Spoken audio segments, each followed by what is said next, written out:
दोस्तों आप में हम सभी लोग जानते हैं कि पहले तेजस मार्क टू को जो रोल आउट किया जाना था वो 15 अगस्त 2022 को ही किया जाना था। यानी आज़ादी का जब अमृत महोत्सव हम लोग मना रहे होंगे उस समय एक भव्य कार्यक्रम का आयोजन किया जाना था जिसमें प्रधानमंत्री से लेकर राष्ट्रपति तक शामिल होते, उन्हीं के द्वारा तेजस मार्क टू को रोल आउट किया जाता।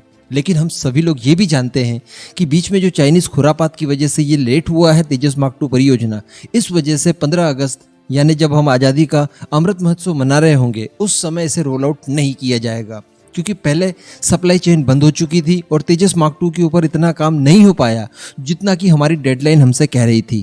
कहने का मतलब थोड़ा सा लेट जरूर हुआ है। लेकिन दोस्तों अभी मैं आपको बता दूं, जो नई खबर निकल कर आ रही है बड़ी एक्साइटेड कर देने वाली है, क्योंकि आने वाले कुछ ही सप्ताह में हम लोग तेजस मार्क टू को रोल आउट होते हुए देखने वाले हैं। जी हाँ, और ये बात सीधे जुड़ी हुई है भारतीय वायुसेना के चीफ यानी वी.आर. चौधरी सर से। वीडियो को कहीं से भी स्किप मत कीजिएगा। तेजस मार्क टू के लिए और हमारे सारे साइंटिस्ट के लिए नीचे कमेंट बॉक्स में जय हिंद लिखकर चैनल को सब्सक्राइब जरूर कर दीजिएगा। तो जैसा कि कोविड-19 की वजह से हमारी तेजस मार्क टू परियोजना थोड़ी सी लेट जरूर हुई है, लेकिन यहाँ पर HAL के द्वारा इतना फास्ट ट्रैक काम किया गया कि इसे मैच करने की कोशिश की गई और बताया जा रहा है कि कुछ ही सप्ताह में इसे हम लोग रोल आउट होते हुए देख पाएंगे। मैं आपको बता दूं कि वायुसेना के प्रमुख ने बेंगलोर स्थित HAL की फैसिलिटी की एक यात्रा की है, जहां पर उन्होंने तेजस मार्क 1A परियोजना, LCH और HTT-40 इन सभी परियोजनाओं का जायजा लिया। इसी के साथ साथ उन्होंने तेजस मार्क 2 से संबंधित परियोजना के बारे में भी जानकारी ली। जैसा कि मैंने आपको पहले बता दिया था कि तेजस मार्क 2 के लिए एक अलग सुविधा होगी, एक अलग फैसिलिटी होगी, तो वहां पर ही विवेक राम चौधरी सर को ये ब्रीफिंग दी गई तेजस मार्क 2 परियोजना से संबंधित सारी कुछ।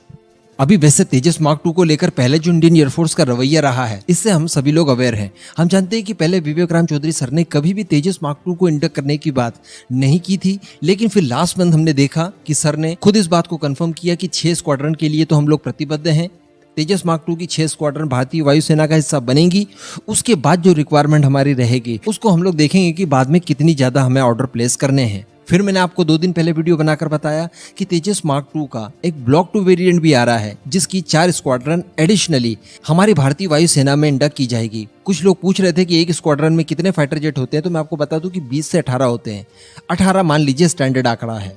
अभी जब उन्होंने तेजस मार्क 2 परियोजना की ब्रीफिंग ली उस समय सबसे बड़ी बात जो निकल कर आई वो ये थी कि उन्होंने HAL के अधिकारियों से बात की इसको लेकर और उनसे फास्ट ट्रैक काम करने के लिए अनुरोध किया और HAL वायुसेना के बीच में इसको लेकर कोऑर्डिनेट करने की भी बातें कही जा रही है। यानी जैसे ये रोल आउट होगा उसके बाद जब इसके परीक्षण शुरू होंगे फर्स्ट फ्लाइट से लेकर लास्ट परीक्षण तक, जिसके बाद इसको मैन्युफैक्चर किया जाएगा, इस दौरान भारतीय वायुसेना ने आश्वासन दिया है कि वो HAL के साथ मिलकर काम करेंगे और पूरा सहयोग इसके डेवलपमेंटल ट्रायल्स के लिए भारतीय वायुसेना द्वारा दिया जाएगा। तो कहने का तात्पर्य यहाँ पर यह है कि अब किसी भी तरह का कोई संशय तेजस मार्क 2 को लेकर बाकी नहीं है। हम लोग पहले भी डिस्कशन कर चुके हैं कि तेजस मार्क 2 भारत के लिए देसी रफाल से कम बिल्कुल भी नहीं है। ये हमारी सारी की सारी वो रिक्वायरमेंट पूरी करने वाला है जो कि भारत के लिए रफाल फाइटर जेट कर सकते हैं। कहने का मतलब तेजस मार्क 2 के बिना यकीनन भारत की वायुसेना का फ्यूचर नहीं देखा जा सकता। और वैसे भी यार हम लोग देखें कि जितनी भी परियोजनाएं हम लोग चला रहे हैं, इवन जो MMRC 2.0 डील के लिए भी हम लोग 114 फाइटर जेट खरीदने वाले विदेशों से, इन सबको भी हम लोग भारतीय वायुसेना की स्ट्रेंथ बढ़ाने के लिए नहीं बल्कि उसकी स्ट्रेंथ को मेंटेन करने के लिए कर रहे हैं। भाई जितना जल्दी हो सके, जैसे कि 2025 में कहा गया है कि MiG-21 को रिटायर कर दिया जाएगा, लेकिन हम लोग इसके ऊपर डिस्कशन कर चुके हैं कि 2025 भी काफी लंबा चौड़ा समय है। कई सारे पायलट्स हम लोग खो चुके हैं, अनगिनत। तो यहाँ पर मोरल ये निकलता है कि जितना जल्दी हो सके तेजस को बड़ी मात्रा में इंडक्ट किया जाए भारतीय वायुसेना में, जितना हो सके उतना फास्ट ट्रैक काम किया जाए, ताकि ये जो प्रॉब्लम्स आ रही है बीच में फ्लाइंग कैबिन वगैरह की, इन सभी को दूर किया जा सके। तो अल्टीमेटली आप लोग तैयार रहिएगा, कुछ ही सप्ताह बाकी है जब हम लोग तेजस मार्क 2 को रोल आउट होते हुए देखेंगे और 2023 में यानी अगले साल 7-8 महीनों के बाद हम लोग इसकी फर्स्ट फ्लाइट भी कंडक्ट होते हुए देख पाएंगे। यकीनन ये गर्व का मौका है। अब इस पूरे मुद्दे पर आपका जो भी मानना हो नीचे कमेंट करके जरूर बताइएगा।